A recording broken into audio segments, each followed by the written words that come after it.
Olá, Gotemianos. Hoje nós vamos ver a nossa formação bíblica, que vai se tratar sobre a lição 3. Ela é bem pequena, resumida. Então, quem tiver a apostila pode acompanhar aí, que se trata sobre Jesus dos Evangelhos. Só reforçando, eu peço a vocês, eu acredito que vocês já tenham lido todo o Antigo Testamento da Bíblia, desde o primeiro e segundo ano de formação do Gota, e já estejam no Novo Testamento lendo os Evangelhos, né? Começando o Evangelho de Mateus, para que a gente possa acompanhar e ter uma compreensão, certo? Só assim também vocês vão ter dúvidas para tirar quando se lê a Bíblia, né? Para tirar aqui no ponto. Porque só a formação que eu estou passando não é o suficiente. Então, se vocês realmente quiserem ser missionários, entendidos da Sagrada Escritura, também devem ler a Bíblia em casa. Porque senão vai perder a essência do Gota. Se vocês são gotemianos que não leem a Bíblia, vai tirar a essência do grupo. Porque qual foi o motivo de ter surgido o grupo? Porque se dizia que a Igreja Católica não ensina a Bíblia para os leigos. Então nós somos um grupo que procura estudar a Bíblia para a gente mostrar o contrário disso. Então, se nós que estamos vendo essas informações somos os primeiros a não ler a Bíblia, então nós não temos nenhum direito de reclamar. Então é melhor dizer assim, não. A Igreja Católica ensina sim o povo a aprender a Bíblia. Eu é que não quero ler a Bíblia, certo? Então vamos lá, lição 3. Nós vamos agora entender Jesus dos Evangelhos. Quem é Jesus dos Evangelhos? Então, desde muito tempo antigo, os antigos lutaram para recompor uma biografia de Jesus de Nazaré, tirada dos Evangelhos, como melhor fonte de informação. Claro, o Evangelho é a melhor fonte de informação que se tem, segura, da história de Jesus, certo? Pois fora deles existe pouco nenhuma biografia. Então, sobre Jesus Cristo, se não tiver aqui dentro dos Evangelhos, que já foi organizado pela Igreja Católica, algo falando sobre ele, existe pouca coisa. Nós vamos daqui a pouco ver uma carta, que foi feita ao procônsul Lentulus, Ele fez essa carta descrevendo mais ou menos como era Jesus Cristo. Então, se tentou ver o que poderia ser se ter o máximo possível de informações sobre Jesus, porque a Bíblia, os Evangelhos, não vai falar tanto de Jesus como a gente viu, vai falar sobre os ensinamentos dele, mas não quem é ele, o que ele fez na infância, se ele estudou o que ele fazia, o que ele trabalhava bem, a gente sabe, claro, que ele era marceneiro, mas assim, outras coisas que ele fazia e tal, enfim. Então é isso que vai tentar ver, essa formação de hoje vai tentar mostrar isso aí. Então, a única fonte que se tem é uma fonte profana, do Flávio Josefo, que é um historiador romano do tempo de Pôncio Pilatos, que nos fala algo da morte de Jesus. Então, a única fonte que se tem mais segura, mas que é considerada profana, que é profana é o que não é sagrado, é desse tal de Flávio Josefo, esse historiador romano. Os historiadores compreenderam que era tarefa difícil saber bem detalhadamente sobre a biografia de Jesus Cristo. Buhlmann e outros passaram a falar do Evangelho de Jesus. O Evangelho de Jesus, mas não falavam de Jesus. Então, esse historiador Buhlmann e outros, eles não vão falar do Evangelho de Jesus e não de Jesus dos Evangelhos. Certo? Não se pode esquecer da vida de Jesus, pois é importantíssima desde um ponto de vista histórico. Então, historicamente, os historiadores comprovaram, não tem como negar, é um fato, que existiu um homem chamado Jesus Cristo. Então, não tenho dúvida quanto a respeito a isso. A própria ciência, os próprios historiadores, porque a ciência também a história é uma ciência, tem provas da existência deste homem, chamado Jesus Cristo. Pronto. Ela só não quer considerar os fatos milagrosos de Jesus Cristo, certo? Mas ela comprova de que existiu este homem verdadeiramente. Hoje existem obras literárias e filmes mais ou menos adaptados ao relato dos evangelistas, o que a gente já viu um pouquinho sobre os evangelistas. Mas como era Jesus Cristo, afinal de contas, nós sabemos nada sobre o rosto de Cristo, Em parte alguma, há descrições daquele que o profeta Isaías qualificou de desprezível como um verme. E o salmista, é o mais belo dos filhos dos homens. Então, praticamente ninguém teve muita preocupação de falar como era Jesus fisicamente. Então é isso que essa lição 3 vai procurar tratar, o Jesus dos Evangelhos. Como seria Jesus? O que a gente tem sobre ele? Então, na Biblioteca do Vaticano tem uma carta, pergaminho, do procônsul anterior a Pilatos, o Publius Lentulus, em que ele vai falar um pouquinho de Jesus, certo? Não tem nenhuma autenticidade. Lembrando que esta carta não tem nenhuma autenticidade, certo? Mas ela serve para a gente ter mais ou menos uma ideia do que se tinha, do que eles falavam sobre Jesus fisicamente, né? Ou como ele era também o temperamento dele, o psicológico dele, etc. Então aqui é uma carta pergaminho que eu vou ler, né? A cartinha do procônsul Lentulus, né? Ele vai dizer o seguinte: Jesus, um homem singularmente virtuoso, surgiu e vive entre nós. Você vai começar a fazer essa carta, né? Um homem simples, mas cheio de virtudes, surgiu no nosso meio. Aqueles que o acompanham chamam-no de Filho de Deus. Ele vai dizer, olha, chama aquele homem de Filho de Deus, ele é o Filho de Deus. Naquela época não era muito difícil de se acreditar nos filhos de Deus, por exemplo. Se acreditavam nas lendas do Hércules, que é filho de um deus também, um semideus. Então é como se Jesus Cristo fosse também esse semideus. Aí ele vai continuar aqui, que ele é alto e atrai as atenções. Consta-se também, mais ou menos, que os cientistas procuraram medir ao quanto era a altura de Jesus Cristo pelo santo sudário. O pano no qual foi enrolado Jesus Cristo. Eles deram o desconto das dobras, e disseram chegar aproximadamente a perceber que Jesus teria 1,80 m de altura. Certo? A sua figura inspira ao mesmo tempo amor e medo. Então, aquele que olhava para Jesus, é isso que ele vai tentar dizer, esse procônsul. Ele ao mesmo tempo transmite amor e uma pessoa que transmite um medo. Uma imponência. Os seus cabelos são longos e louros, ou seja, ele vai descrever que Jesus é louro, cabelos lisos até as orelhas, das orelhas até os ombros. São ligeiramente anelados e crespos, ou seja, a orelha até os ombros seria meio crespos. Um risco os separa no meio e cai dos dois lados, ou seja, é partido, no meio. De acordo com o uso dos nazarenos, ou seja, lembrando que é nazareno, Sansão, como a gente viu a formação, era o nazareno. Nazareno é aquele que é consagrado a Deus, que é separado a Deus, que é o escolhido de Deus para alguma missão. Então os nazarenos, eles não cortavam o cabelo, era o sinal de quem era o consagrado de Deus, certo? Hoje as freiras, por exemplo, as processo contrário, se consagram a Deus, elas cortam o cabelo, seja as que usam véu ou não, elas têm que ter o cabelo cortado, para dizer que elas são consagradas a Deus.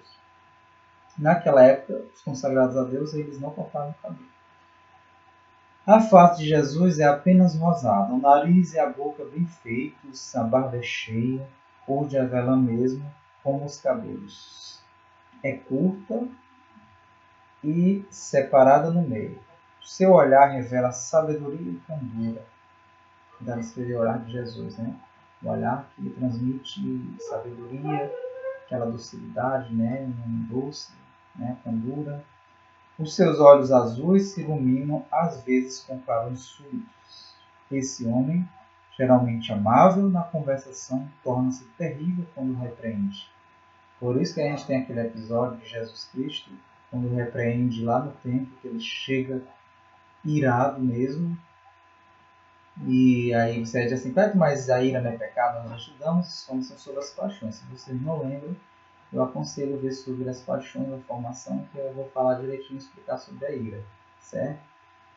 E aí se você parar para pensar assim, mas poxa vida, Jesus não era praticamente ninguém naquela época e chega no templo com autoridade, expulsa os vendilhões, Então só aquela autoridade, aquela imponência já meteu medo no povo e respeito de sair dali imediatamente. Então você para pensar assim, poxa vida, ele teve essa atitude, ele não era um sacerdote, de certa forma, lá do templo, não era como se um sacerdote para ter essa autoridade, ou seja, os bispos, os padres, mas ele teve essa ousadia, né, essa autoridade. Então diz que ele é terrível quando repreende, porém mesmo então dele emana uma serena segurança. E ao mesmo tempo, as pessoas sentiam de Cristo uma segurança, uma pessoa com muita segurança. Você já se depara com pessoa que transmite uma segurança para você, às vezes no falar, que elas estão dizendo, elas estão transmitindo aquilo, mas você está sentindo que é seguro, aquilo que ela está falando é uma coisa séria, você pode confiar. Uma pessoa no qual se compromete com você com alguma coisa, você deposita confiança porque ela vai te dar uma segurança, certo? Ninguém o viu rir. Então, este procônsul vai relatar aqui também que ninguém viu Jesus rir. Mas frequentemente viram-no chorar. Ou seja, Jesus era um homem que se via mais chorar do que rir. Se você parar para pensar assim, Jesus tinha todos os motivos mesmo mais para chorar do que para rir. Porque de tanto descontentamento, de tristeza que ele vê nós, seres humanos, no caminho da perdição, ele não tinha motivo para rir. Ele não tinha alegria para se demonstrar. Mas choro, como por Lázaro, né, que ele chorou. O tom de sua voz é grave, reservado e modesto. É tão belo como pode chegar a ser um homem. Chamam-no Jesus, filho de Maria. E para nós finalizarmos aqui essa formação, vamos ler esse trechinho aqui.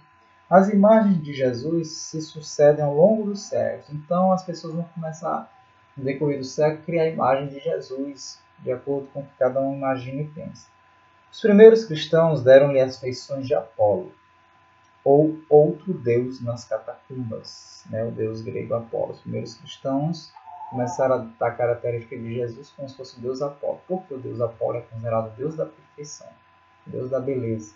Então eles atribuem Jesus a isso, né? Que ele é o filho de Deus. É claro que se ele é o filho de Deus, que estão dizendo que este homem é o filho de Deus, então ele com certeza deve ser um homem belo e perfeito. A partir do século IV, após a conversão de Constantino, começa a brilhar sobre as cúpulas dos templos. Ou seja, Jesus Cristo começa a ser feito, né, vamos dizer assim, desenhados nos templos, certo? Depois de Constantino. Lembrando que Constantino foi o homem quem aceitou o cristianismo. Então, o cristianismo passou a... Os templos, né, romanos passaram a ser entregues para os cristãos. Porque Constantino aceitou a religião, e aí, é claro, começaram a fazer as pinturas do Cristo. Né? A influência bizantina acentua as suas características majestáticas. Né? A Idade Média humaniza, o Renascimento enche de suntuosidade, e os pintores italianos o mistificam, enquanto os pintores flamengos e alemães o tornam sofredor. Ou seja, cada cultura, cada povo, ele vai mostrar que procura transmitir Jesus de uma forma diferente. Por exemplo, a Idade Média vai mostrar Jesus do lado humano dele, bastante humano. Né? Pintar o Renascimento vai mostrar, na era do Renascimento, para quem viu literatura, né? Vai mostrar um Jesus mais suntuoso, um Jesus mais pomposo. Né? E os pintores italianos vai transformar Jesus num Jesus mais bem místico, né? Nas pinturas italianas. Temos, por exemplo, a pintura que tenta revelar Deus. Pronto, a pintura lá do quadro. Com uma polêmica de Leonardo da Vinci, né? Do Jesus na ceia, né? Transformar Jesus no místico. Enquanto os flamengos e os alemães vão tornar Jesus sofredor. Então esse povo, os flamengos e os alemães, vão fazer uma pintura de Jesus mais sofredor, né? Vai transmitir que Jesus é um homem cheio de dores. Então é a imaginação mais ou menos fértil do artista que nos apresenta o seu Cristo, o Jesus de sua imaginação. Então cada um vai tentar transmitir o Jesus da sua imaginação. Se eu fosse perguntar para você assim, se você fosse só imaginar na sua mente Deus, Pai, eu não digo Jesus Cristo, como você Como você consegue imaginar Deus Pai aqui? Vamos forçar aqui um pouquinho sério. Como é que é Deus? Como é que eu imagino Deus? Como é que agora eu desenharia Deus? Como é que é Deus? Não Jesus. Deus. Será que Deus tem uma forma humana? Será que Deus tem olhos também? Deus tem nariz? Deus tem cabelo? Jesus, tudo bem, ele teve uma forma humana. E Deus Pai? Então, do mesmo modo também, o pessoal daquela época estava imaginando Jesus ao seu modo. Ah, Jesus eu acredito que é assim, então eu vou fazer o desenho dele, certo? A igreja sempre deu muito valor à iconografia por ser um visual necessário para a inspiração e a contemplação. Então, a igreja católica passou a permitir essas imagens feitas, né, de Jesus, dos santos, dentro das igrejas dos templos, né, com o objetivo de ajudar a contemplar. Tanto é que se você for nessas igrejas mais antigas, só ir, por exemplo, alguém em Fortaleza, na catedral, você entrar lá dentro, você vê que ela, só o fato de ficar lá, você já admira, né, toda a beleza que ela é feita. Então aquilo ali já ajuda a contemplar, te levar ao céu. Então as pinturas, elas eram, os desenhos, as imagens, era para ajudar você a se desligar desse mundo e imaginar como seria o céu, como é o céu bonito, né, aquela beleza toda. Então a igreja permitia isso não no sentido de idolatria, né, só fazendo essa questãozinha aí. E também que as imagens eram uma forma de leitura para os analfabetos, para os que não sabiam ler, também lembrando isso, né, que as imagens eram o símbolo dos analfabetos, certo? Era a leitura dos analfabetos. Então a gente também tem que ter mais juízo e coerência quando for relatar a questão de imagens de idolatria, né? Então, entender esse sentido das imagens, que ela serve como uma leitura. Por exemplo, se você vê uma via sacra, né, todos aqueles quadros da via sacra, se você for lendo ali você já conta a história de Jesus, só acompanhando a via sacra. Aqui aconteceu isso com Jesus Cristo. Né, o início aqui da via sacra, Jesus está sofrendo, está apanhando, está sendo martirizado, estão chicoteando ele. Aí aqui Jesus já está carregando a cruz, nessa outra aqui, ó, esse homem aqui, que é Jesus Cristo, está carregando a cruz, e aqui ele é crucificado. Então, só a via sacra já é também uma leitura, certo? A igreja ela permitia para isso. Então, eu espero que hoje essa formação bíblica tenha esclarecido todos vocês, e eu reforço mais uma vez, não deixem de ler a Bíblia. Até mais.